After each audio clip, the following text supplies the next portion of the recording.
할렐루야! 예수님 부활하셨습니다. 우리 이곳에 함께 참여하고 있는 스태프들과 또 함께 예배드리는 우리 성도님 가정에 오늘 부활의 주님의 능력이 함께 하시길 주의 이름으로 축복합니다. 제가 어렸을 때 부르던 동요가 있습니다.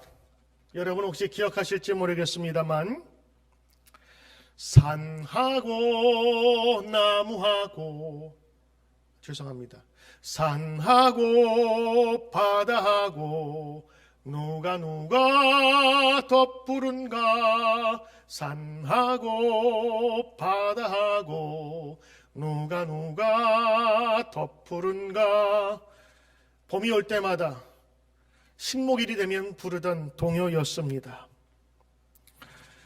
코로나 바이러스가 전 세계를 덮고 있지만 세상에 봄의 기운을 막지 못하는 것처럼 죽음과 어둠의 이 시대가 판을 치더라도 예수의 부활의 능력을 받을 아무런 힘이 없음을 우리는 이 부활의 주일에 선포하며 나가야 될 줄 믿습니다. 우리 다 함께 여러분 함께 가정에서 함께 외쳐보십시다. 예수 부활하셨습니다. He is risen. 부활의 능력이 여러분 외치는 여러분의 믿음 가운데 충만하시기를 바랍니다. 우리가 불가능하다라는 이야기를 할 때 이렇게 표현합니다. 죽었다 깨어나다 못한다 이렇게 표현합니다. 사람이 죽었다 깨어나도 할 수 없는 일이 있습니다. 그것은 죽었다가 깨어나는 일입니다. 그러나 죽었다 깨어나도 예수님이 할 수 있는 일이 있습니다. 그것은 죽었다가 다시 깨어나는 것입니다. 예수님은 죽었다 다시 깨셨습니다. 죽었다가 다시 사신 것입니다. 부활하신 것입니다. 죽었다가 다시 살고 그리고 또다시 죽는 인생이 아니라 영원한 삶을 보여주신 첫 열매가 되신 분이십니다. 예수님께서 인류가 풀 수 없었던 그 죽음의 문제를 해결하셨습니다. 사망의 권세, 죽음의 저주, 어둠의 이 장악을 물리치신 것입니다. 복음의 핵심은 바로 예수님의 십자가의 죽으심과 살아나심에 대한 소식입니다. 이것이 복음, 기쁜 소식의 가장 중요한 메시지인 것입니다. 부활절을 맞은 저와 여러분이 이 주님의 분명한 소식을 받아 주님의 부활의 능력으로 살아가시기를 주의 이름으로 축원합니다. 오늘 여러분 마가복음 16장의 이야기를 여러분 보십시오. 보통 성경에 보면 빈무덤이라는 제목으로 16장의 이야기가 나오는데 여러분이 읽으신 1절부터 11절까지 두 가지 이야기가 중첩해서 나오게 됩니다. 하나는 빈무덤을 찾아간 세 여인의 이야기, 그리고 예수님께서 다시 살아나셨다는 것을 직접 본 자가 전하는데도 믿지 못하는 제자들의 모습, 이것이 나타납니다. 세 여인이 예수의 부활을 전하지 못하고 두려워하고 숨어 있자 예수님은 그들 중에 자신을 잘 따르고 존경했던 막달라 마리아에게 직접 나타나 보이셨습니다. 그래서 마침내 마리아는 예수님의 제자들에게 이 놀라운 소식을 전합니다. 하지만 예수님의 제자들은 예수님의 부활을 믿지 않았습니다. 그러자 예수님께서는 또 다른 두 명의 제자들에게도 직접 나타나셨습니다. 그러나 그 제자들은 그 두 제자의 예수님을 만난 소식을 듣고도 믿지 아니하였다. 성경은 이야기합니다. 너무 답답한 나머지 화가 나신 예수님께서는 제자들이 함께 모여 식사하는 자리에 직접 나타나셨습니다. 그리고 그들의 마음이 너무 단단히 굳어 있음을 강력하게 책망하셨지요. 우리가 읽지는 않았지만 14절 보면 예수께서 그들의 믿음 없는 것과 그들의 완악한 것을 꾸짖으시니 이는 자기가 살아난 것을 본 자들의 말을 믿지 아니함일러라. 14절 말씀하고 있습니다. 여러분, 부활의 소식을 전해 들은 제자들은 예수님의 부활의 소식을 믿지 않았습니다. 다른 두 제자에게서 들은 예수님의 부활 소식도 전해 들었습니다만 믿지 않았습니다. 이 부활의 예수님을 만나기 전 제자들은 예수님의 부활 사실을 믿지 못했던 것입니다. 여러분, 제자들이 이 부활을 믿었든지 아니면 믿지 못하였든지 예수님의 부활은 팩트요, 사실이요, 역사이며 실제인 것입니다. 여러분, 부활을 믿지 못하는 것은 예전 제자만이 아닙니다. 지금도 성도들을 제외하면 수많은 사람이 이 부활을 믿지 못합니다. 때로는 의심하기도 합니다. 최근에도 부활을 믿지 못하겠다는 사람들이 많이 있음을 보게 됩니다. 그러나 여러분, 압도적인 다수의 역사학자들이 인정하는, 성경이 주장하는 부활 사건에 대한 6가지 팩트를 제가 말씀드리겠습니다. 첫째, 예수님께서 본디오 빌라도에게 십자가에 못 박혀 죽으셨다. 첫 번째 팩트입니다. 모든 복음서에 기록된 사건은 역사학자들이 인정합니다. 우선 예수님의 십자가의 죽음에 대한 역사적 기록은 성경 이외에도 많이 나옵니다.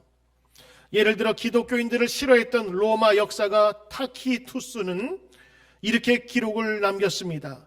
네로는 사람들에게 크리스찬이라고 불리는 사람들에게 죄를 씌우고 그들을 혐오스러운 것으로 인정해서 많은 미움을 받아 극렬한 고문을 받도록 하였다라고 기록하고 있습니다. 또 하나는 십자가형을 받았다고 하는 것이 역사적 사실이란데 그 십자가형을 받고 살아나는 것은 불가능하다라는 것입니다. 십자가형에서 생존하는 것은 불가능합니다. 왜냐하면 당시 처형당해야 하는 죄수가 도망가거나 살아난다면 이를 담당했던 군인이 대신 죽어야 됐습니다. 그래서 이 군인들은 그 죄수가 철저하게 죽었는지를 매차 다시 확인하는 과정을 겪습니다. 그렇지 않으면 자신이 죽기 때문이지요. 이 십자가에 매를 때리고 그리고 십자가에 손과 발을 못 박아 세우는 이 방식은 어느 사람도 살아나갈 수 없게 만든 극도로 잔혹한 처형 방식이었습니다. 그러므로 예수님의 죽음은 십자가에 못 박혔다는 것과 십자가에서 죽었다는 것이 사실이라고 하는 것이지요. 두 번째 팩트입니다. 예수님은 죽은 후에 아리마대 요셉의 무덤에 묻히셨다. 성경에 나와 있는 것인데 어찌게 알겠습니까? 라고 이야기할지 모르겠습니다만 오늘 4개 복음서 외에 그 외경인 베드로 복음서에도 기록되어 있는 이 사건은 대다수 신약학자들에 의해서 팩트로 인정받습니다. 왜냐? 사실은 예수님의 시신을 수습해야 되는 것은 제자들이 해야 됐거든요. 그런데 제자들은 예수님을 버리고 도망갔습니다. 만일 이 내용이 지어져 있는 내용이라면 왜 제자들은 예수님을 죽인 장본인인 산헤드린 공회원이 이런 영웅적인 행동을 했다고 기록을 했을까요? 그럴 이유가 없다고 하는 것입니다. 또 하나는 이 복음서의 저자들이 이 기록하기 싫었거나 이 사실을 통해서 당혹스러운 만한 사실을 역사적인 사실의 가능성이 높다는 것입니다. 이 기준에 따라서 많은 신약학자들은 예수님께서 아리마대 요셉에 의해서 장사되었음을 역사적인 팩트로 받아들이는 것입니다. 그들이 싫어하는 것을, 그들이 창피한 것을 굳이 쓸 필요가 없다고 하는 것이죠. 그런데 사실이기 때문에 기록을 했다고 하는 것입니다. 세 번째 팩트, 예수님의 시체가 놓였던 무덤이 비어 있었다. 성경에 나올 뿐만 아니라 오늘 역사학자들에 의해서 이것은 팩트로 인정됩니다. 예수님의 부활에 대한 연구로 유명한 종교 철학자이며 변증가인 게리 해머바스는 1975년부터 빈 무덤에 쓰여진 3,400개의 문헌들을 조사한 결과 75%의 학자들이 이 빈 무덤이 발견된 것을 역사적인 사실로 받아들인다고 주장했습니다. 고대 역사가인 폴 마미어는 유대인 평론가들도 기독교인들처럼 돌무덤이 비어 있음에 동의한다라고 기록하고 있습니다. 네 번째 팩트입니다. 예수님의 제자들이 예수님의 부활을 믿었고 그 믿음 때문에 목숨을 걸고 복음을 전했다고 하는 것입니다. 사실상 모든 역사학자들은 예수님의 제자들이 예수님의 부활을 신실하게 믿었고 그것으로 인해 핍박을 받았고 대부분 사도들이 순교했음을 역사적 사실로 인정하고 있습니다. 이는 복음서를 포함하여 사도행전, 서신서, 초대 교부들의 교회사에 대한 기록 등에 자세히 남아 있습니다. 다섯 번째 팩트입니다. 예수님의 적대적이었던 사람들, 예수를 죽이려고 했던 사람들조차도 예수님의 부활을 믿었으며 그 믿음 때문에 목숨 걸고 복음을 전하게 되었다고 하는 사실입니다. 사실 예수님의 부활을 반대하는 사람들이 제일 골치 아파하는 것은 예수님의 제자들이 예수님의 부활을 믿은 것 아니었습니다. 믿어도 괜찮아요. 그런데 그들이 도저히 이해할 수 없거나 막지 못한 것은 예수님의 제자들이 그 부활 사실을 믿고 그 믿음을 전하기 위해서 목숨을 걸고 복음을 전했다고 하는 사실입니다. 그 대표적인 신의 한 수가 누구냐? 바로 사도 바울이었습니다. 그는 예수 믿는 사람을 죽이려고 사형 허가서까지 받은 사람입니다. 그러다가 그가 예수님을 만나죠. 부활하신 예수님을 만난 후에 그의 예수님에 대한 생각이 바뀌게 됩니다. 그로 인하여서 예수를 박해하던 자가 예수를 목숨을 걸고 전하는 자가 되었다고 하는 것입니다. 사도 바울뿐만 아니라 예수님의 동생 야고보와 같은 분도 예수님을 믿지 않았지만 예수님이 부활하셨다는 사실을 믿게 되므로 부활한 예수님을 만남으로 인해서 그들의 삶이 바뀌어졌다고 하는 것을 역사학자들이 또한 인정하는 사실입니다. 여섯 번째 팩트입니다. 1세기 기독교가 이 부활로 말미암아 폭발적인 성장을 했다라고 하는 것입니다. 부활이 없었다면 이 기독교의 부흥은 없었습니다. 아마 그냥 사멸했을지 모른다고 하는 것입니다. 기독교의 부흥에 대한 역사적 기록은 아주 많이 있습니다. 예를 들어 로마의 정치가요 변호사였던 플리니우스는 로마의 황제 트라이아누스에게 보내는 보고서에 기독교인에 대해서 아래와 같이 서술하고 있습니다. 기독교인들은 특정한 날을 정하여서 날이 밝기 전에 모이는 습관이 있습니다. 그들이 노래 부를 때에는 하나님께 부르는 것처럼 그리스도에게 찬양을 부르고 사기, 도둑질, 간음을 행하지 않고 그들의 말을 부정하거나 질문을 받을 때 믿음을 부인하지 않기로 엄숙한 맹세를 합니다. 그들은 헤어진 후 음식을 나눠 먹기 위해 다시 모이는 관습이 있습니다. 여러분, 이렇게 6가지 팩트를 말씀드렸습니다만 이것은 모든 역사학자들이나 기록에 남겨진 것을 근거로 하는 것입니다. 부활 사건은 거저 꾸며낸 사건이 아닙니다. 부활 사건은 예수님의 무덤에서 예수님의 시신을 훔쳐갈까 봐 하여 많은 사람이 두려워했던 사건이 아닙니다. 오죽했으면 예수님의 대적자들이 제자들이 훔쳐갈까 봐 무덤 주위에 로마 군병을 배치해서 지키게 하였겠습니까? 이렇게 예수님의 부활에 관한 역사적인 실제를 우리는 보고 확인할 수 있는 것입니다. 그러므로 예수님의 십자가와 부활 사건은 성경에 나온 자체만으로 믿음의 대상이 아니라 역사적인 실체요 사실이라고 하는 것입니다. 기독교의 이 중요한 십자가의 복음의 완성은 바로 예수 그리스도의 부활에 있습니다. 예수님께서 부활하지 못했다면 예수님의 능력으로 전 인류의 죄값을 치를 수가 없어서 사망의 권세에 패할 수밖에 없었다고 하는 근거가 되는 것입니다. 예수님께서 내 죄값을 대신 지불하고 시도하셨지만 실패했다고 볼 수밖에 없는 것입니다. 그런데 예수님은 살아나셨습니다.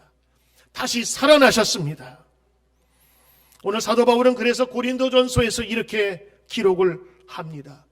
그가 부활하신 예수님을 만난 이후에 변화되어 전도자가 되면서 부활을 믿지 못하는 성도들 혹은 부활 안에 거하는 믿음을 가진 성도들에게 이렇게 전합니다. 고린도전서 15장 17절 19절 말씀입니다. 제가 읽습니다. 또 그리스도께서 일으켜지지 아니하였으면 너희의 믿음이 헛된 것이다. 너희가 여전히 죄 가운데 있었으며 따라서 그리스도 안에 잠든 자들도 다 멸망하였을 것이다. 그리스도께서 부활하지 않았다면 그 모든 것이 다 헛되다. 만일 우리가 이 세상을 사는 동안에 그리스도 안에서 소망을 갖는다면 모든 사람 가운데 우리가 가장 비참한 자니라. 우리가 이 세상 삶을 사는 동안에만 소망을 갖는다면 우리는 비참한 자니라.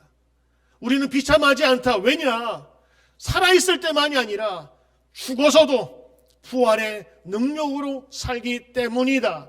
오늘 사도 바울의 고백이요 선언인 것입니다. 우리는 비참하지 않으며 세상에서 가장 능력이 행복한 자입니다. 왜냐하면 우리에게 예수 그리스도의 부활의 증거가 있기 때문입니다. 그리고 그 부활의 증거는 예수님만이 아니라 예수님을 믿는 모든 자에게 주시는 하나님의 선물이요 축복인 것입니다. 그래서 성경은 예수님은 부활의 첫 열매라고 이야기하는 거예요. 첫 열매, 아담이 겪었던, 아담이 세상의 첫 번째 인류인 것처럼 예수님께서 오셔서 그것을 완성하셨듯 첫 번째 열매이신 예수님의 뒤를 따르는 모든 성도들이 이 부활의 능력을 가질 수 있다고 하는 것입니다. 부활하신 주님의 입장에서 우리에게 먼저 원하시는 것은 바로 부활을 성경대로 믿는 것입니다. 여러분, 부활하신 우리 주님을 만나셨습니까? 아멘. 만나시길 바라고, 그리고 희미해졌던 부활에 대한 소망을 오늘 우리는 다시 한번 이 부활주의를 통해서 회복해야 될 것입니다. 우리는 지난 40일 동안 사순절을 지냈습니다. 한 순을 열흘이라 하니까 사순, 40일을 뜻하는 것이지요. 왜 우리가 이 사순절을 지키는지 아십니까? 부활의 영광스러운 주님의 그 놀라운 은혜를 선포하고 경험하기 위하여 40일 동안 예수님의 그 모든 일들을 하나씩 되새기며 기억하는 것입니다. 그러므로 이 사순절은 고난을 즐기고 고난 가운데 있기 위함이 아니라 예수의 부활을 만나기 위한 가장 오랜 기간 주님의 부활을 기다리는 시간인 것입니다. 그러므로 이 부활은 사순절의 꽃이요 사순절의 열매인 것입니다. 종종 우리들 중에서 예수님의 죽으심과 부활에 대해서 회의하고 의심하는 분이 계십니까? 종종 그런 분들이 많이 계신 것 같습니다만 우리 모든 사람들이 오늘 성경에 나오는 제자들처럼 예수님의 부활에 대해서 믿지 못할 때가 있습니다. 우리가 믿음을 가지고 있지만 항상 부활의 믿음으로 사는 것은 아니기 때문입니다. 코로나 바이러스로 인해서 때로는 낙심됩니다. 때로는 어려움을 겪습니다. 걱정이 됩니다. 모든 것이 어떻게 진행될까 하는 미래에 대한 불안이 우리를 엄습하고 있습니다. 그때 우리는 부활의 신앙으로 돌아가야 합니다. 어둠 가운데 있었던 사람들, 예수님 죽으셔서 이제는 다 끝이라고 생각했던 바로 그때에 예수님 깜짝 선물을 우리에게 주신 것이 바로 부활이라고 하는 것입니다. 제자들이 믿지 못해도 부활은 여전히 실제하였던 것입니다. 우리가 성경을 대할 때에 믿음 생활을 할 때에 조심하고 경계해야 될 것이 있습니다. 그것은 바로 우리의 합리성과 이성이라고 하는 것입니다. 이성을 통해서 우리는 판단하고 우리는 이해할 수 있습니다만 너무도 지나친 이성과 합리성은 오히려 예수님의 부활을 믿지 못하게 만드는 장애물이 되는 것이 것을 알 수가 있습니다. 성경에 보면 사두개인들이 그렇습니다. 이들은 기적을 믿지 않았습니다. 그리고 성령을 인정하지도 않고 천군 천사 부활도 믿지 않습니다. 사두개인과 바리새파 사람들, 분명히 유대인들 율법 학자들이었지만 파가 다릅니다. 이 사람들은 철저하게 눈에 보이는 것만 신봉했습니다. 이성을 우위에 둔 사람들은 합리성을 추구합니다. 우리가 성경을 믿고 나가서 배울 때에 이성을 배제할 수 없습니다만, 그러나 여러분 성경의 내용을 한번 보십시오. 성경은 이해할 수 없는 신비로 가득 차 있습니다. 특별히 부활 사건은 더 그렇지요. 사람들은 이 부활 사건을 비현실적, 비과학적이라고 말합니다. 그러나 우리는 이 부활 사건을 이렇게 불러야 합니다. 초과학적, 초현실적으로 말입니다. 비과학적은 과학이 아니라는 말이지만 초과학적은 과학을 넘어서는 일입니다. 여러분, 우리 세상을 살면서 초과학적인 일이 얼마나 많습니까? 인간이 지혜롭다 하고 달나라까지 그곳에 기지를 세우고 집을 세운다 하지만 아직 우주의 기원조차 발견하지 못하고 이해하지 못한 것이 우리 인류입니다. 이사야서 55장에 보면 8절 9절에 내 생각이 너희 생각과 다르며 내 길은 너희의 길과 다름이니라. 여호와의 말씀이니라. 이는 하늘이 땅보다 높음같이 내 길은 너희 길보다 높으며 내 생각은 너희 생각보다 높음이니라 라고 하였습니다. 성경에 보면 이성적인 그리고 아주 합리적으로 보이는 사람이 있습니다. 예수님의 제자 중에 도마라는 사람입니다. 다른 사도들은 우리가 주를 보았다 말했지만 다른 제자들이 본 거는 상관이 없어요. 내가 보고 내가 만져야 돼요. 그래서 도마는 믿지 못했어요. 그러나 예수님께서 8일이 지나서 다시 집안에 모였을 때 도마도 함께 있었고 문이 닫혔는데 예수님께서 오셨습니다.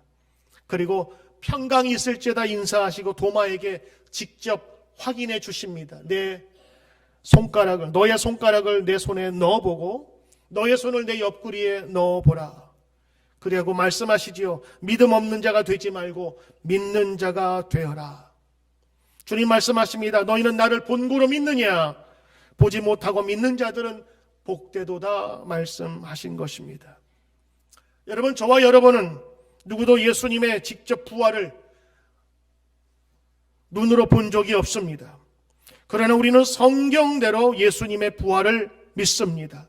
이 말씀대로 믿는 신앙이 바로 복음 신앙인 줄 믿습니다.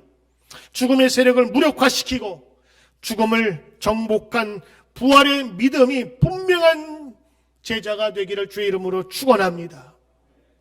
특별히 어두움과 죽음이 가득한 이 시대, 뉴스만 틀면은 사망자와 확진자의 수가 점점 올라가고 낮아진다 하지만 여전히 높은, 그래서 걱정과 염려가 되고 우리가 아는 사람이 누군가 확진자가 걸렸다면 마음속에 두려워하는 마음으로 모두가 잠잠해 있는 이때에 부활의 소망을 가지고 우리 주님의 분명히 다시 사심을 전하는 귀한 저와 여러분이 되어야 될 줄 믿습니다. 두 번째, 여러분, 이 부활의 예수님을 우리는 어떤 예수님으로 찾을까 하는 것입니다. 오늘 마가복음 16장에는 이 무덤을 찾아간 세 여인의 이야기가 나옵니다. 오늘 이 여인들이 찾아간 것은 무덤입니다. 죽은 사람이 거하는 곳입니다. 오늘 이들이 찾아간 바로 대상은 죽은 예수님이셨습니다. 그러나 우리가 찾아야 될 대상은, 우리의 믿음의 대상은 죽은 예수님이 아니라 살아나신 예수님인 것입니다.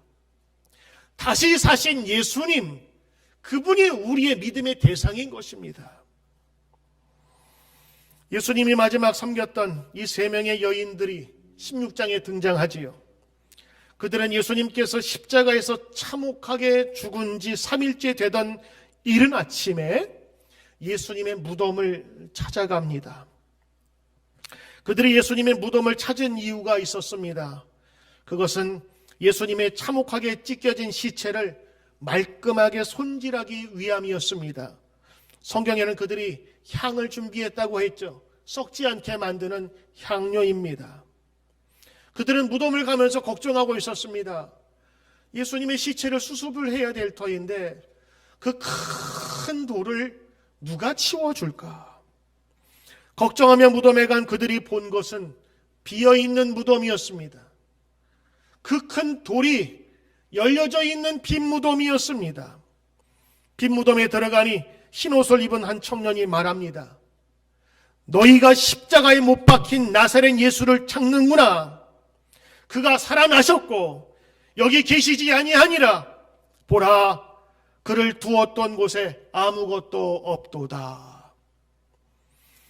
다시 쉽게 표현하면 이렇습니다. 너희는 죽은 예수를 찾으러 왔구나. 너희는 십자가에서 난도질 당한 아무 힘없는 예수를 찾으러 왔구나.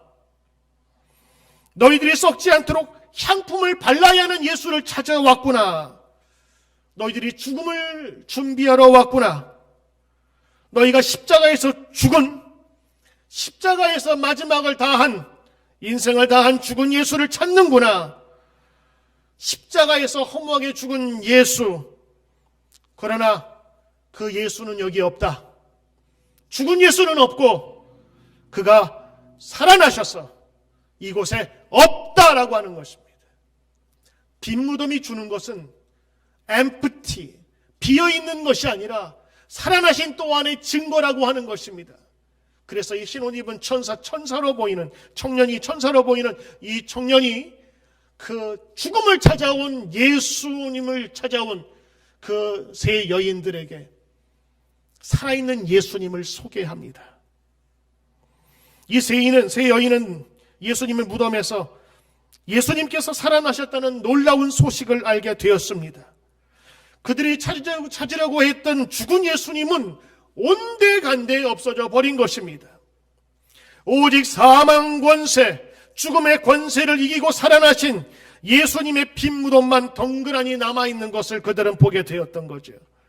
그들은 죽으신 예수님을 찾아왔지만 참 생명의 예수님께서는 그들의 죽음과 슬픔 속에 갇혀있지 않았습니다. 우리의 형편이 힘들고 어려울 때 우리는 과거를 바라봅니다. 우리는 어두움 속에 있습니다. 우리 스스로 자책합니다. 생명을 바라보지 못합니다. 코로나 바이러스로 온 세상이 다 힘들고 두려워합니다. 죽은 예수님만 바라보는 듯합니다. 부활의 능력은 더 이상 어둠 속에 거함을 거부합니다. 성경은 죽은 예수가 아니라 그분이 다시 살아나셨다고 선포하는 것입니다. 부활이 주는 생명의 선포, 다시 살아난 데 대한 소망을 꿈꾸시기를 주의 이름으로 축원합니다. 여러분, 아무리 귀하신 예수님의 몸이라 할지라도 우리가 예수님의 시체를 붙들고 있는 이상 더 이상 우리에게는 희망과 소망이 없습니다.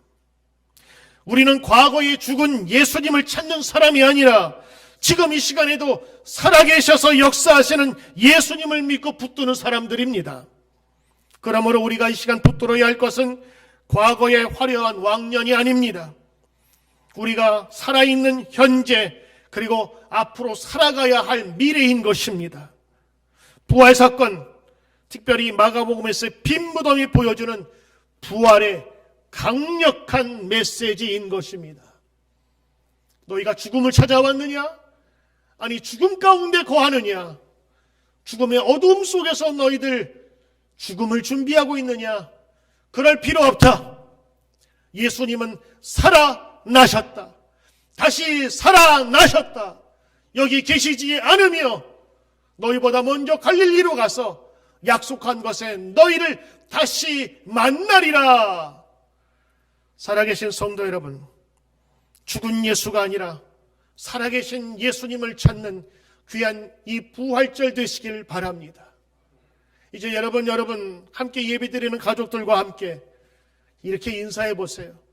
예수님 살아나셨습니다. 예수님 살아나셨습니다. 예수님 부활하셨습니다. 예수님 여기 계시지 않으며 살아나셔서 우리와 함께 계십니다. 여러분, 부활은 바로 이렇게 전하며 사는 것입니다. 다 함께 기도하겠습니다. 우리를 인도하시고 역사하시는 하나님 아버지의 은총을 믿습니다. 주의 은총을 사모하게 하시고 주님께 나아갈 수 있도록 주님 인도해 주시옵소서. 감사드립니다. 예수님 이름으로 기도드립니다. 아멘.